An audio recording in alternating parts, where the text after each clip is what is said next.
Assalamualaikum warahmatullahi wabarakatuh.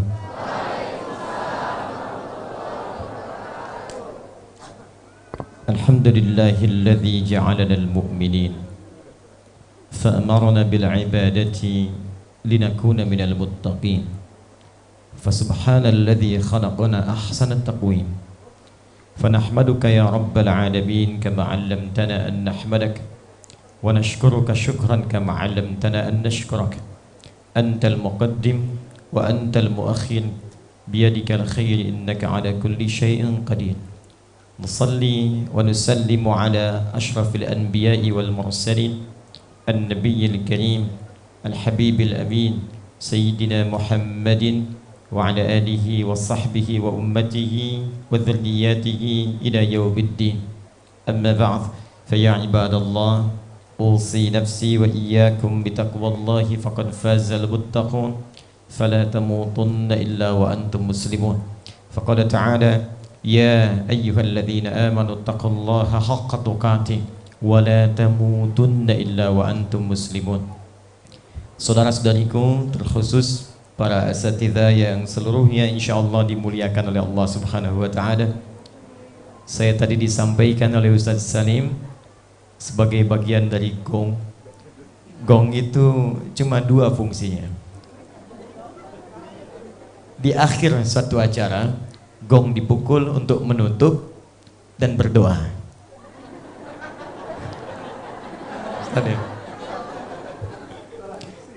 Baik. Jadi saya pikir, tapi biasanya kalau ada sebelum doa ada catatan, itu seringkali disampaikan. Saya mencoba apa yang mau saya catat karena telah banyak yang disampaikan, tapi mungkin ada bagian sedikit dari tema menggali spirit ini yang belum tergaris bawahi dengan sepenuhnya. Al-Imam An-Nawawi, beliau menulis di antara karyanya ada kitab namanya Riyadhus Shalihin, terdiri dari 1896 hadis. Kitab pertamanya At-Tibyan fi Adab Hamalatil Quran. Kitab keduanya adalah Arba'in, ada 42 hadis. Lalu yang ketiganya ada Riyadhus Shalihin 1896 hadis.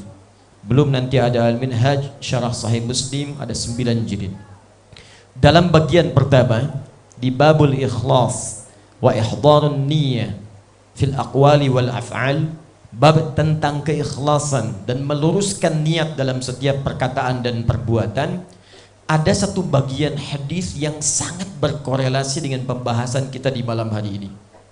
Seorang sahabat bertanya pada Nabi SAW, dikisahkan, ya Rasulullah, wahai Rasulullah, ada seorang lelaki berjuang di jalan Allah fi sabilillah, tapi nampak dalam dirinya terlihat seperti ingin jadi pahlawan, ingin dikenal oleh orang sebagai petarung yang hebat. Ada yang kedua, dia berjuang hanya untuk membela kaumnya dengan nasionalisme yang sangat tinggi. Maka pertanyaan seorang lelaki ini, ya Rasulullah, ayyuma fi sabilillah, di antara dua ini, yang satu berjuang untuk disebut sebagai pahlawan, dan yang kedua berjuang untuk menampakkan sosok nasionalisme yang tinggi menjaga komunitasnya, di mana di antara dua ini yang termasuk fi sabilillah? Apa jawab Nabi? Yang paling menarik, Nabi mengatakan tidak yang pertama, tidak yang kedua, tapi memberikan sifat yang dengan sifat ini akan melekat dalam setiap masa, keadaan, tempat, dan situasi. Bahkan dalam rumus tafsir dan hadis, jika disebutkan sebuah peristiwa tapi tidak didetilkan siapa orangnya, kapan kejadiannya, maka nilai dari peristiwa itu akan terjadi lagi di setiap masa tanpa batas. Contoh, kenal Firaun? Bagus. Cuma di Joko Karian ada akhwat kenal Firaun. Alhamdulillah. Saya tadi malam baru dari Al-Irsyad, ada yang kenal terhadap Utsman bin Affan.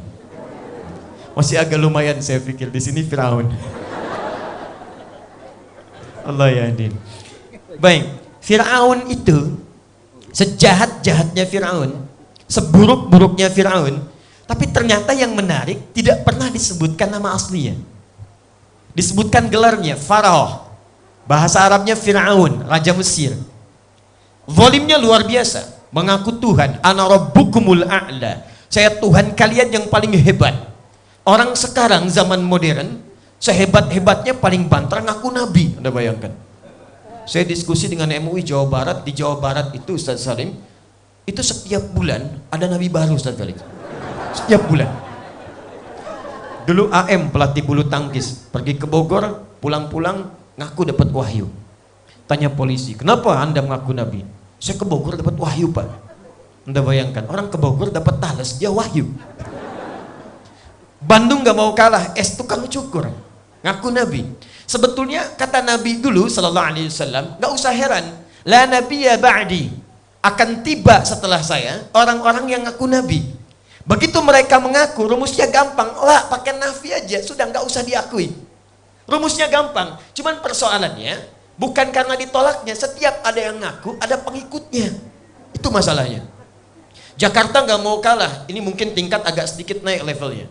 Karena ibu kota negara, LE naik level, malaikat. Betul, dulu minta izin pada gubernur yang terdahulu mendaratkan malaikat Jibril di Monas. Masya Allah. Tangkap polisi. Polisi kita luar biasa, jangankan teroris, malaikat tangkap tuh. Ngaku Tuhan, hobi bunuh orang, menyelewengkan kekuasaan. Quran surah ke-2 Habib Anis ayat 49 paling kiri sebelah atas.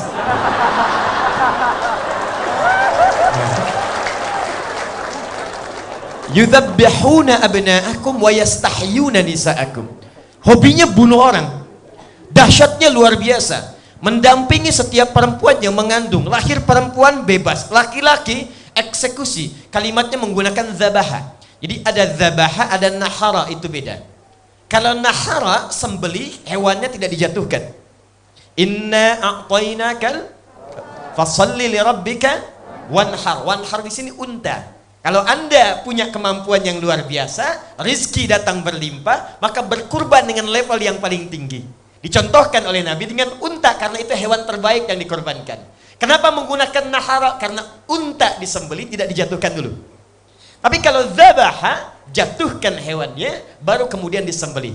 Idza dzabhtum fa ahsinu dzibhah. Kata Nabi, kalau Anda ingin sembelih hewan, maka sembelih dengan sembelihan yang sempurna. Jatuhkan dengan lembut, tajamkan pisaunya, baru kemudian Anda sembelih. Kalau kalimatnya menggunakan tasydid, dzabbaha yudzabbahu, artinya menggorok-gorok, bukan sekali kemudian sembelihan, digorok-gorok. Kalau pakai fi'il mudhari, ya yudzabbih, artinya itu jadi kebiasaan untuk menggorok. Kalau pakai waw dan nun di ujungnya, artinya bukan 1-2 orang, tapi seluruhnya pasukan diperintahkan. Yudzabbihuna abna'akum. Saking dahsyatnya kekejaman Fir'aun dan koleganya, ibu yang melahirkan bayi merah laki-laki langsung diambil, dijatuhkan ke tanah dan digorok-gorok di hadapan ibu yang baru melahirkannya. Fir'aun. Apa yang Allah sampaikan? Turun Quran surah ke-20 ayat 43 sampai 44. Idhaba ila fir'auna innahu tagha. Perhatikan kalimatnya. Ini indah sekali. Musa dan Harun pergilah kepada Fir'aun karena ia mulai menyelewengkan kekuasaan.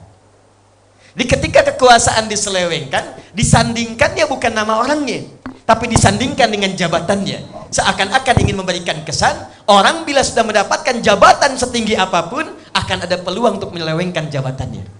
Itu kaidah dalam tafsir. Jadi kalau disebutkan hanya inisialnya, maka peristiwa itu besar kemungkinan terjadi di masa datang, maka ambil nilainya, terapkanlah ketika situasi itu terjadi. Tapi kalau disebutkan orangnya, kapan kejadiannya, tokohnya muncul, ini artinya tidak akan pernah ditemukan peristiwa serupa, hanya akan menimpa pada orang itu saja. Contoh, wa Maryam ibnata Imran. Dan ingatlah, ketahuilah kisah Maryam, anak perempuannya Imran. Perhatikan, disebutkan namanya plus keturunannya, binti Imran. Kenapa disebutkan sampai dengan nasabnya? Karena Maryam mengalami peristiwa langsung yang tidak akan pernah dialami oleh perempuan-perempuan yang setelahnya. Karena itu diksi Qur'annya sangat detil. Perhatikan kalimat Qur'annya. Walam yamsasni bashar. dan aku tidak pernah disentuh laki-laki manapun. Bisa mengandung, melahirkan tanpa disentuh laki-laki manapun, itu cuma Maryam. Kalau yang lahir tanpa bapak, banyak. Saya juga Maryam, bisa mengandung, melahirkan. Maryam binti apa? Binti Asep. Karena itu disebutkan orangnya, bintinya. Kembali ke hadis Nabi tadi, tidak disebutkan siapa orangnya, tidak disebutkan kapan kejadiannya. Ini ingin memberikan pesan tentang nilai yang harus kita kembangkan di masa-masa tanpa batas berikutnya.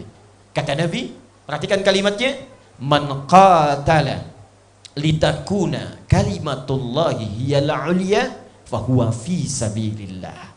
Ini yang belum kita garis bawahi.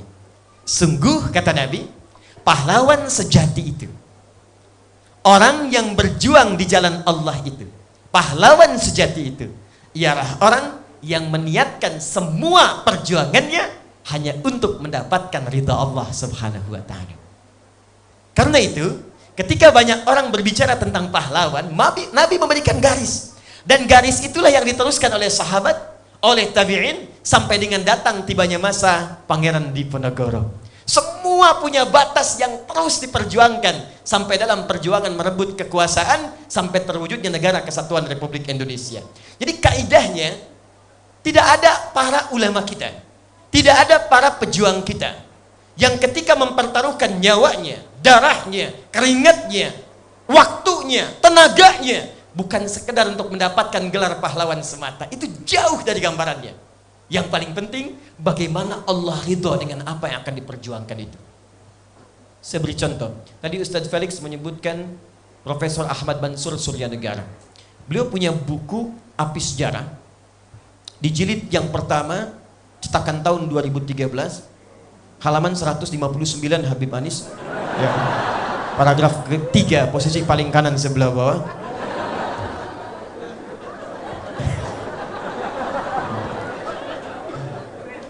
Ini saya sangat menyayangi Habib Muhammad bin Anis, ya. Insya Allah. Anis dari kata al-ins, saya pernah sampaikan saat di Jakarta, dari kata anusah, akarnya al-ins, disebutkan 18 kali dalam Al-Quran. Artinya sosok yang lembut, ramah, tampak, dan selalu disandingkan dengan jin dalam Al-Quran. 18 kali disebutkannya. Ya ma'syaral jinni wal wa ma khalaqtul jinna wal ins. Selalu gitu. Untuk membedakan, ada bagian-bagian tertentu yang tidak sama antara manusia dengan jin. Di manusia itu halus, lembut. Makanya yang disebut makhluk halus tuh ya ini gitu. Manusia tampak, jin tidak. Manusia tampak, jin tersembunyi. Karena itu disebut dengan jin. Semua dalam bahasa Arab yang depannya jim dengan nun itu pasti tersembunyi. Jin disebut jin karena tersembunyi. Makanya kalau ada jin melakukan penampakan, itu jin sedang bermasalah. Saya serius. Apalagi manusia yang cari penampakan jin. Janin, perempuan punya janin karena tak nampak dalam pandangan saat ini. Jannah, surga, karena belum tampak saat ini. Yang jim dengan nun, yang tampak cuma satu, namanya jun. Ya. Ada jin dengan jun. Jinnya tidak tampak, junnya tampak. Saya cukupkan sebentar, saya balik lagi. Ada 5 orang, saya ingin kembali pada dasar yang tadi, sedang melakukan rapat besar di Tanah Abang Krukut. Kelimanya habaib, keturunan Nabi SAW. Ada Habib Abdurrahman, Habib Syahan, Habib Abdullah dan yang lainnya. Itu mereka berkumpul di hari Senin Kliwon, tanggal 17 April tahun 1905. Berkumpul meniatkan sebagai ibadah. Goalnya apa? Goalnya adalah bagaimana dengan perkumpulan ini kita niatkan sebagai ibadah terwujudnya satu negara yang dengan itu Allah memberikan ridho di dalamnya. Maka kemudian dirapatkan, didirikanlah apa yang disebut dengan Jamiatul Khair, yang kelak nanti di antara peserta pertemuan ini kemudian nanti akan dituliskan dalam riwayat catatan negara kita sebagai pahlawan nasional. 6 tahun kemudian 1911 diwujudkanlah rencana itu. Datang Syekh Ahmad Surkati, berkumpul kemudian termasuk yang dari Kauman Merapat Yogyakarta datang ke Jakarta. Dialah Muhammad Darwish, Syekh Muhammad Darwish, yang nanti berguru kepada Syekh Ahmad Khatib Al-Minangkabawi dan pulang menjadi Kiai Haji Ahmad Dahlan bin Kiai Haji Abu Bakar bin Kiai Ilyas bin Kiai Sulaiman bin Demang Jurang Juru Kapindo bin Demang Jurang Juru Sapisan bin Kiai Gerbek bin Maulana Ishaq min Jili Ali Zainal Al-Akbar min Jili Ali Zainal Abidin, keturunan Al-Husain adik Al-Hasan, anaknya Ali bin Abi Thalib radhiyallahu ta'ala anhu, suami dari Fatimah Az-Zahra binti Muhammadin sallallahu alaihi wasallam, bin Abdullah bin Abdul Muttalib bin Hashim bin Abdul Manaf bin Qusay bin Murrah bin Kilab bin Ka'ab bin Ghalib bin Fihr bin Malik bin Nadar bin Kinana bin Khuzaimah bin Mudrika bin Ilyas bin Nizar bin Mudar bin Ma'ad bin Adnan bin Addi bin Adri bin Muqawwam bin Nahur bin Tarikh bin Ya'rub bin Yasjub bin Nabit bin Ismail alaihissalam bin Ibrahim alaihissalam bin Azar bin Nahur bin Abir bin Kinan bin Arfahsyad bin Sam bin Nuh alaihissalam bin Mikhlail Matushala bin Kinan bin Anwas bin Thith bin Adam alaihissalam. Coba diulangi.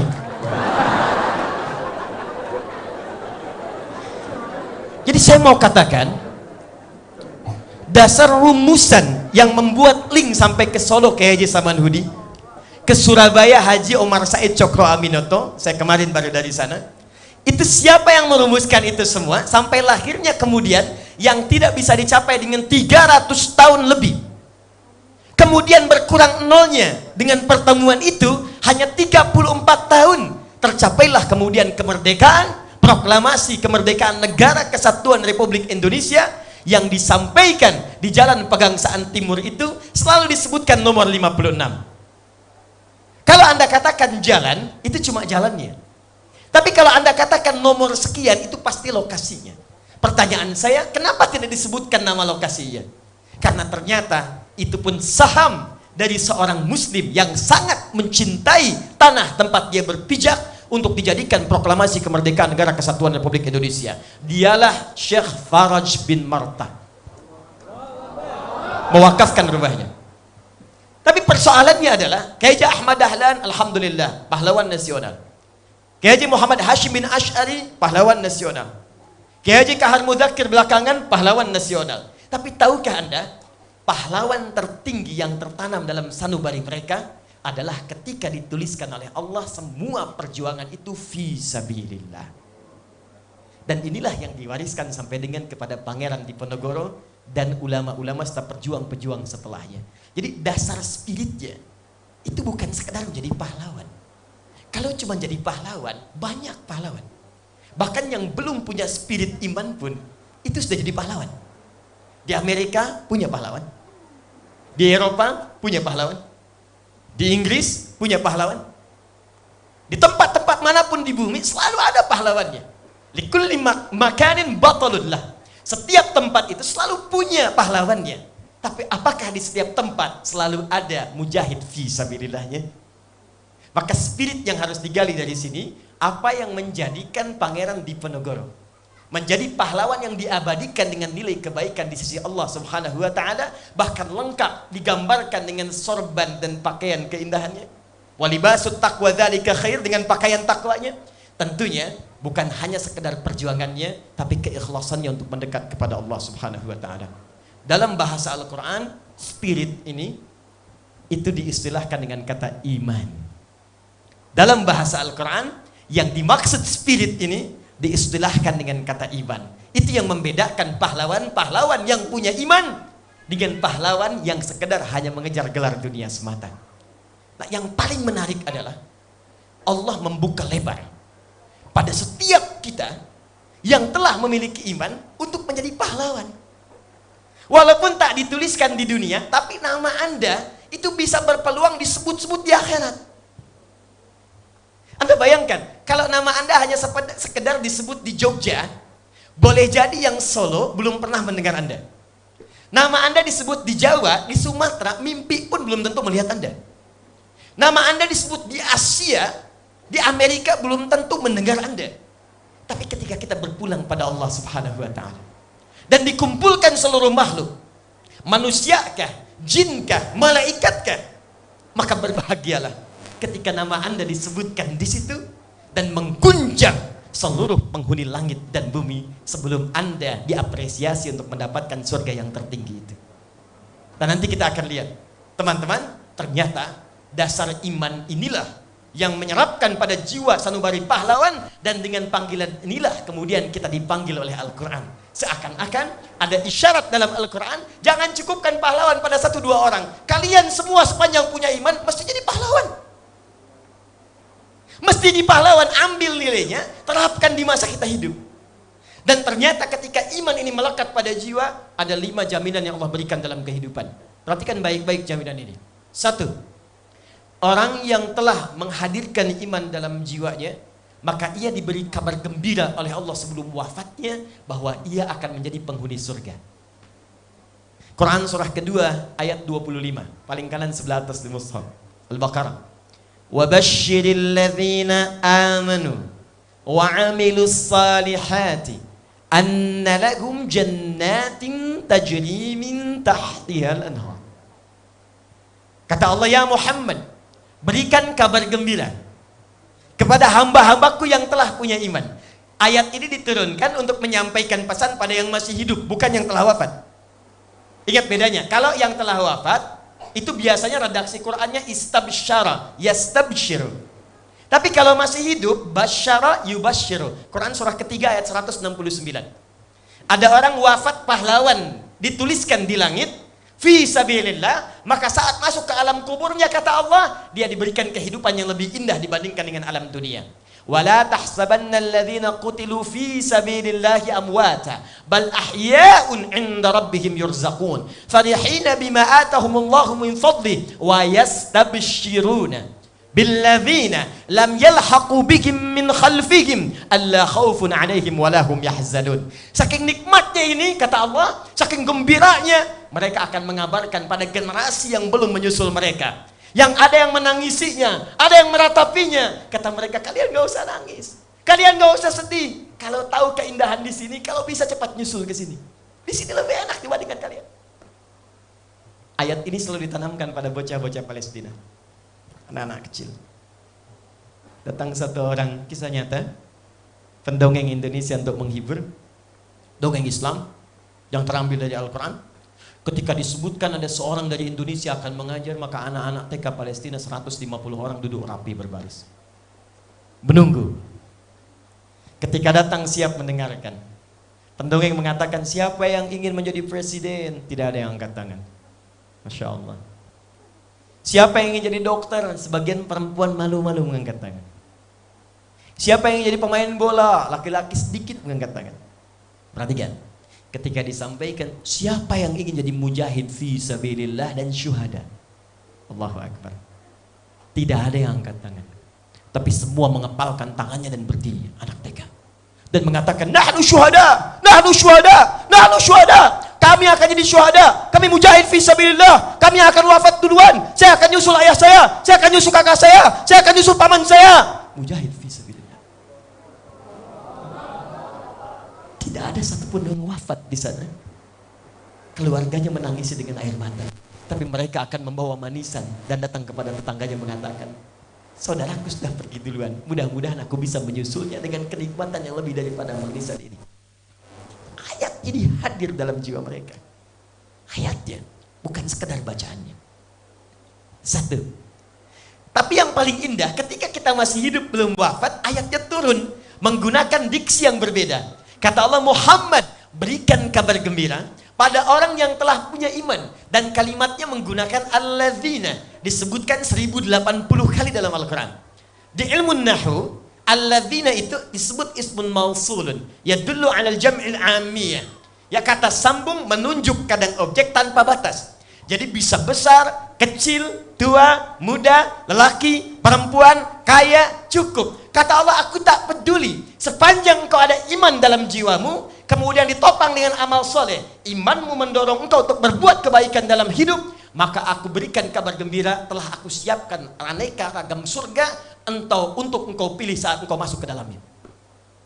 Jadi ternyata ketika Allah meminta kita beriman, bukan ingin memberikan beban, tapi untuk mengangkat Anda supaya menikmati keindahan ternikmat saat di surga, pahlawan akhirat. Iman menjadikan kita dengan izin Allah diberikan setengah dari kunci surga, pahlawan akhirat. Pilih mana? Pilih mana? Sukses dunia, fakir akhirat, atau fakir dunia, sukses akhirat?